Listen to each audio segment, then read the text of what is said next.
Hello and welcome to This Week at Charlestown Road, a branch of the Heaven Bound podcast. My name is Jason Harden. I'm here with Roger Schaus, and this is where we reflect on the weekend that was. We dig a little deeper into a recent sermon to give you something to think about as this week unfolds and preview what's to come this next weekend at Charlestown Road.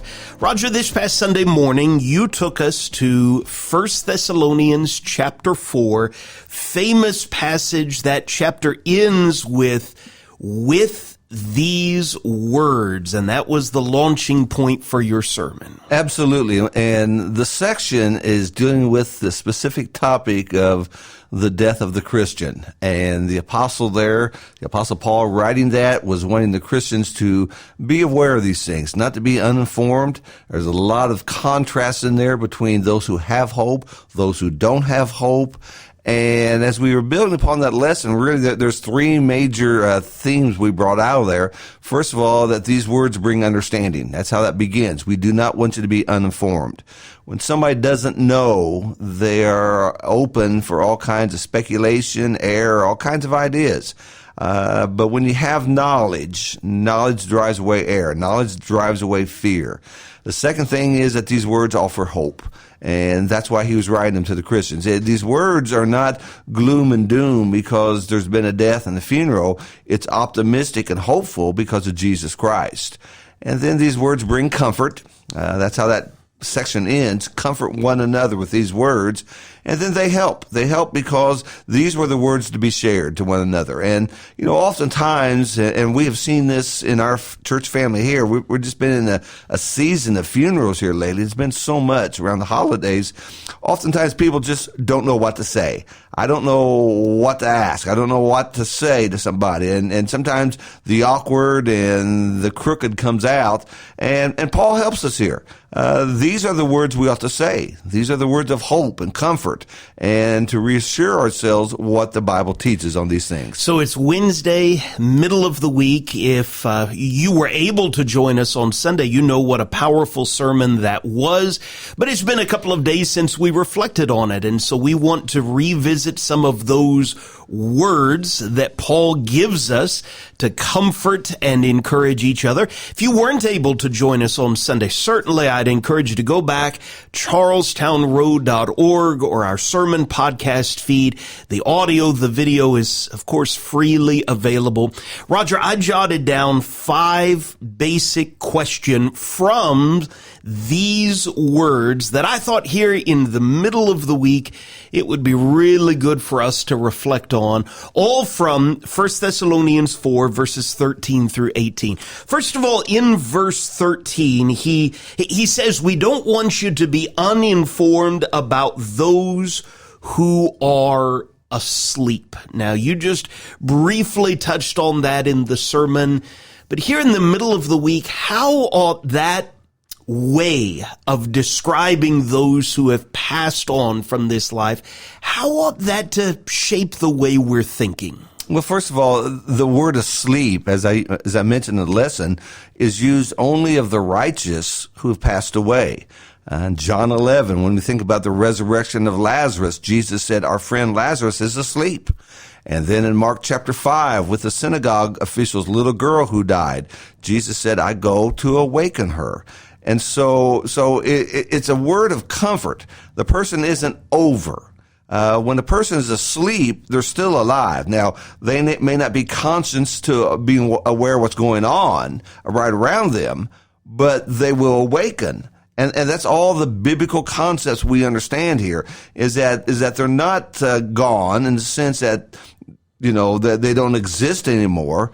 But like a person who's asleep, they will awaken at the resurrection and they continue on. They are still alive. They're just on the other side. And so I think it's a very comforting expression. So many times we use the negative terms like they have departed, they passed away, they cease to exist. That's not the biblical words we find, especially around the righteous.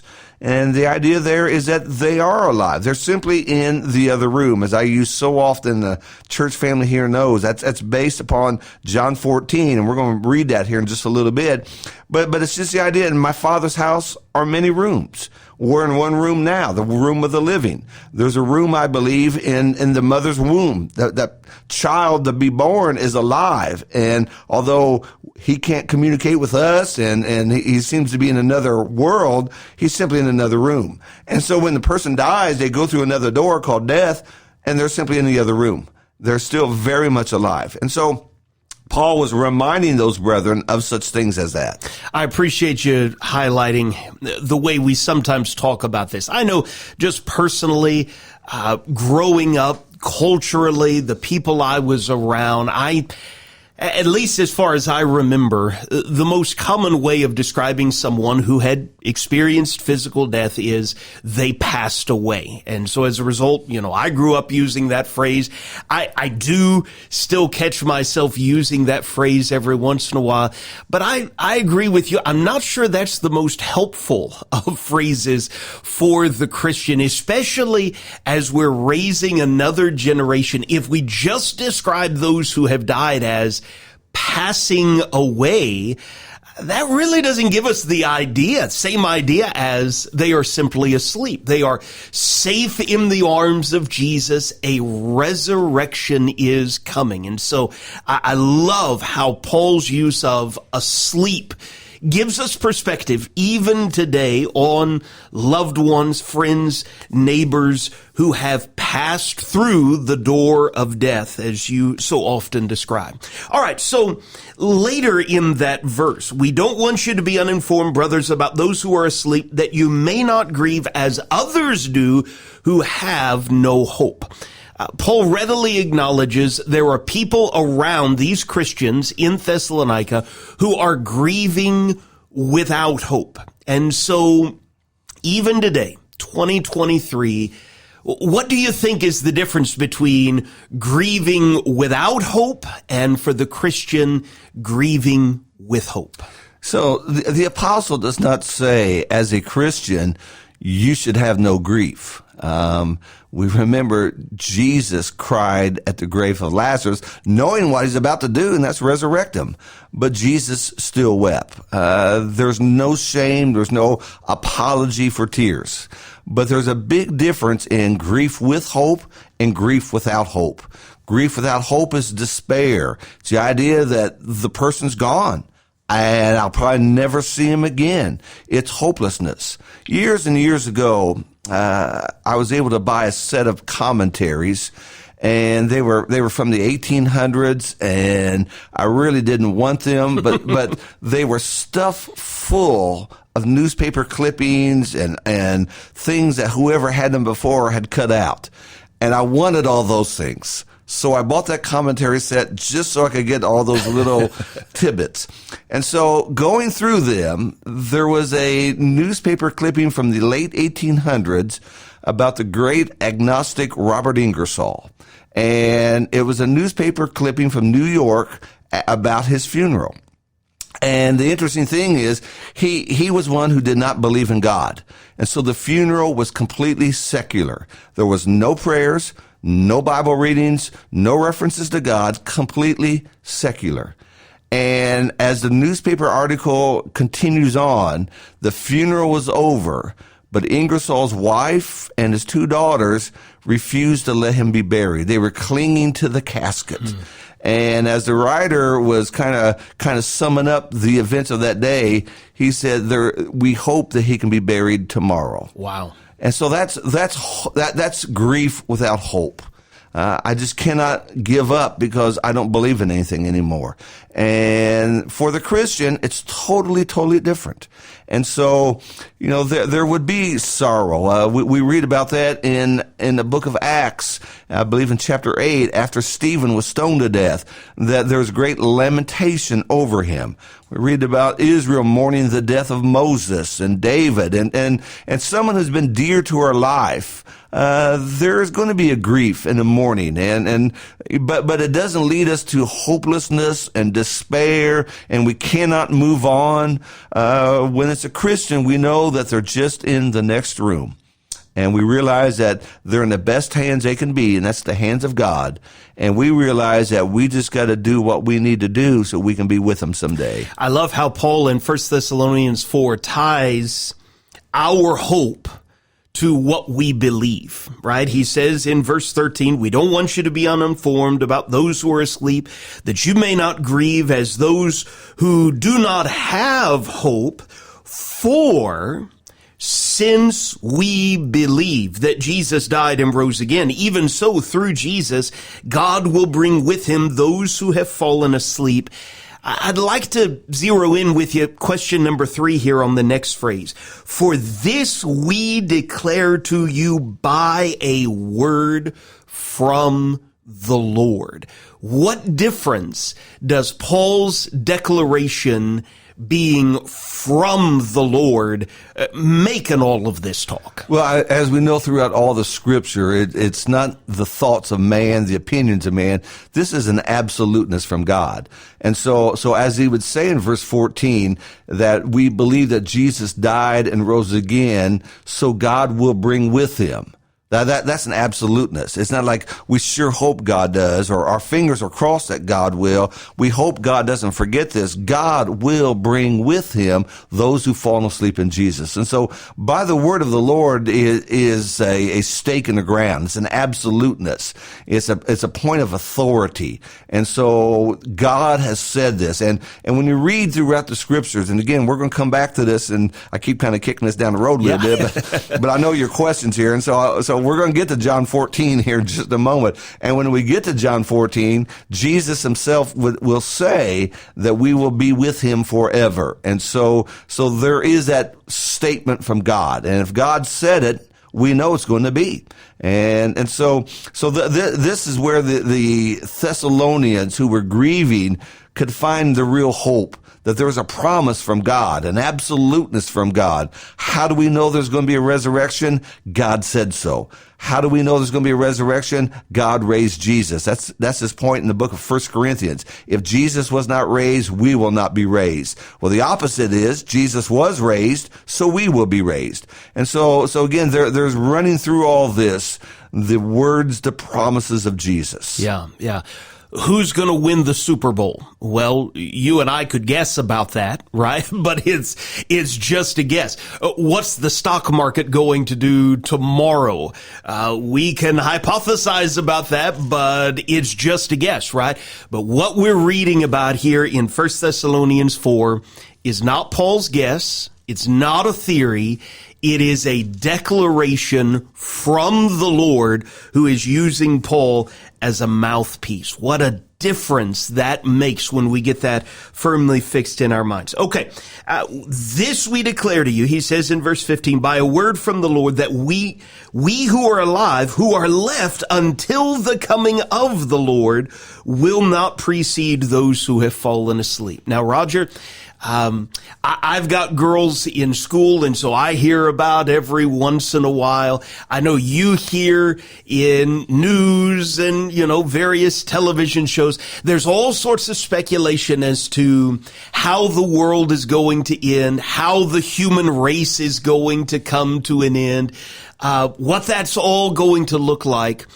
Are we really to believe from 1 Thessalonians chapter 4 that there will still be human beings on the earth when Jesus comes? Is that going to be how this world ends? And not just that, there will be Christians on the earth when Jesus comes. The Bible says that here in Thessalonians. It says it there in the book of 1 Corinthians, and we'll read that in just a moment. And so all these wild ideas, asteroid hitting the planet, destroying all human beings, some environmental crisis that just chokes us all to death, nuclear wars with China and Russia and all those things, another massive COVID outbreak that destroys every human. That's not true. And somebody can say, well, how do you know that? How can you say that? Because by the word of the Lord. And just as he will tell us about death, he tells us about the coming of Jesus. There's a great statement at the end of the book of Acts when the Apostle Paul's on his journey to Rome. He's in a ship. There's been all kinds of turmoil. There's been shipwrecks, and the soldiers nearly kill them. There's all kinds of calamities on that. But he receives a vision from the Lord, and the Lord tells him that there will be no loss of life. And so Paul reports that to the sailors and the guards, and he says, it will turn out exactly as I have been told. And that's the confidence we have in scriptures. So over here in the book of 1 Corinthians chapter 15, that chapter about the resurrection, the apostle would say in verse 51, behold, I tell you a mystery, we will not all sleep. Well, we're talking about the word sleep, about death. We will not all die. That's what he's saying. But we will all be changed. And from that, he talks about what happens when Jesus comes and how the living will be changed instantly in a just as quick as a wink, we may say, or the twinkling of an eye, just as fast as that is, the living will change. But what that shows us is that there will be Christians on this earth when Jesus comes.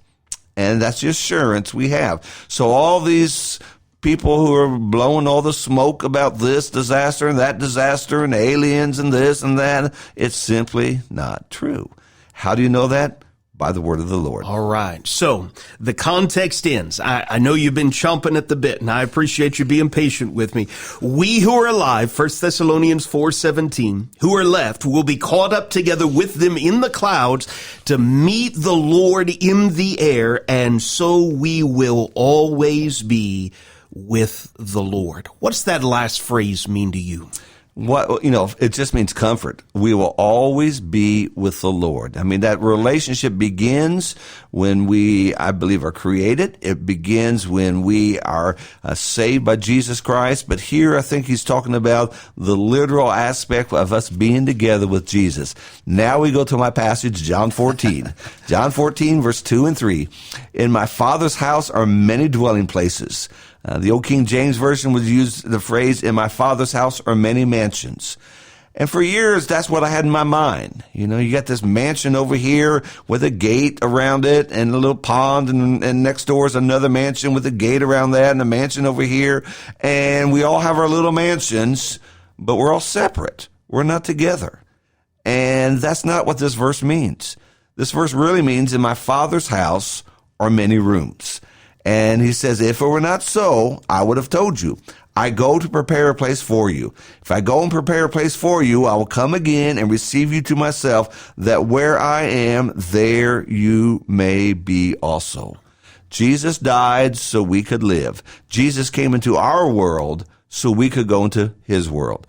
Always with the Lord. And what's interesting about that phrase is that we always have to go somewhere.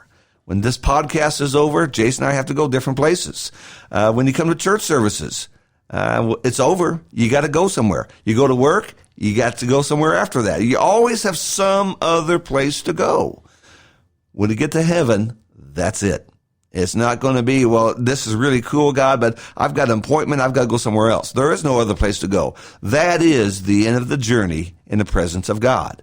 And we will always be there. What comfort, what hope that is. And for those Christians in Thessalonica who were grieving the death of their loved ones, some of them had died by persecution. They were wondering, is this it? Is it worth all these things? And the answer is absolutely yes. They're with the Lord. You hang in there. You'll be with the Lord, and no one could ever take that away from you.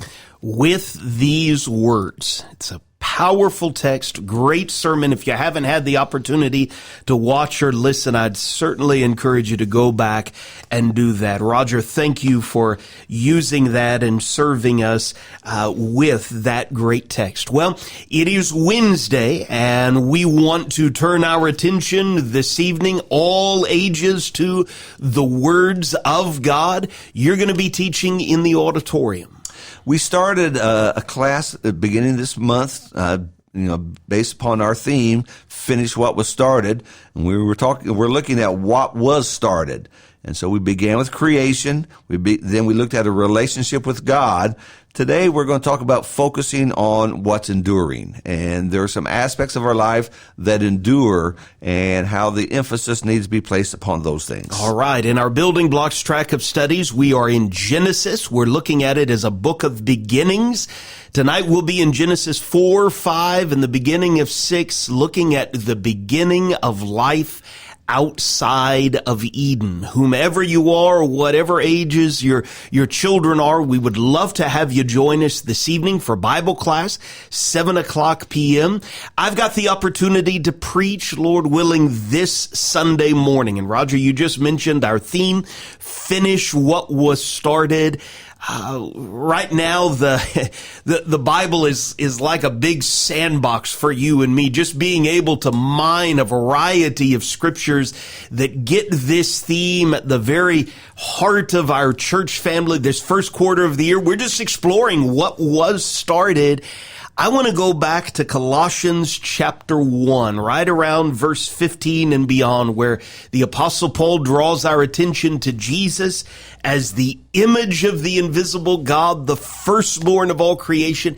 He explores over the next several verses all sorts of glorious things that were started. We want to go back to that great text and look at finding our part, playing our part well in what the Lord started. What about you at 5:00 p.m.? Well, again, just kind of tying into the theme, but looking at different layers of this in our year this year, we're going to talk about seasons of parenting. We've had a lot of young babies born here recently, excited to bring those little babies home. But then parenting, there's different seasons. That little baby grows up, and that little baby gets taller than you do one day. And how does parenting shift? How does it change? And again, to finish what was started. And again, how important that is. Roger, thanks for joining me today. Thanks to all of you for listening to This Week at Charlestown Road, making it a part of your day. We truly appreciate that. We would love to see you tonight at 7:00 p.m. We're already looking forward to Sunday, the best day of the week, and we would love to have you come and grow with us.